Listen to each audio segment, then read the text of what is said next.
On arrive au milieu, redonnant.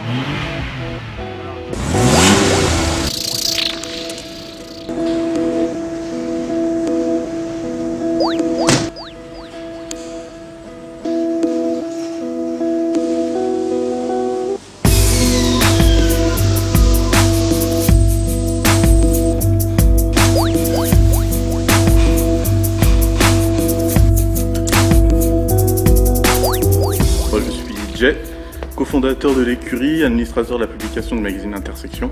Créatif dans l'âme, j'aime bien toucher à tout.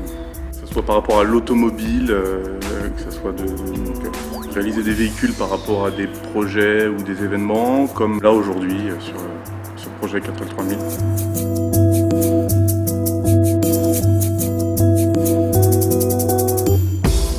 L'aventure 4L3000 est née cette année pour les 50 ans de la 4L.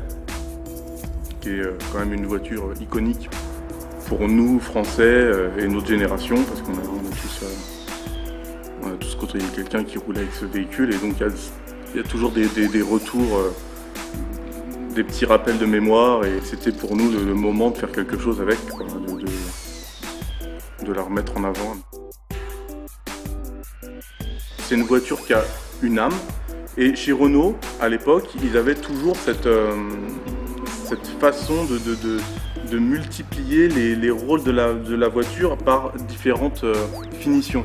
C'est-à-dire qu'il y avait la Renault 5 par exemple qu'on pouvait avoir de base, la Renault 5 avec une finition un peu plus luxueuse et jusqu'à la Renault 5 ultra sportive comme la Turbo, la Alpine Turbo et toutes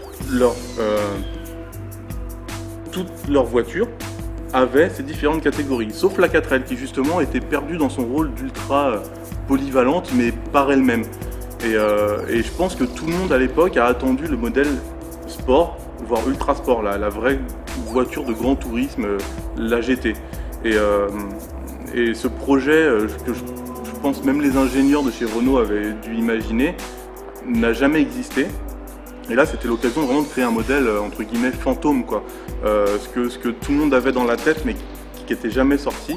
Et donc voilà, l'idée c'était de reprendre cette 4L et lui montrer qu'avec un peu de muscle, elle pouvait vraiment devenir très cool, quoi. Et par contre, il fallait pas dénaturer l'esprit de l'époque, les lignes de l'époque. Et c'est pour ça que j'ai décidé d'utiliser des pièces de Turbo 2, de R5 Turbo 2, pour garder ce qui était une voiture de course de l'époque, une voiture sportive de l'époque, c'est-à-dire qu'elle montrait qu'elle en avait. Et ça aurait pu être la 4L, la 4L de grand tourisme de l'époque, avec ses deux places ultra exiguës, mais au final pas si inconfortable que ça, son gros moteur en centrale arrière qui donne chaud dans tous les sens du terme. Son esthétique ultra abusée mais qui en même temps super séduisante et voilà, pour moi c'était ça, quoi. Là le but de ce projet c'était de montrer que la 4L elle en avait, quoi.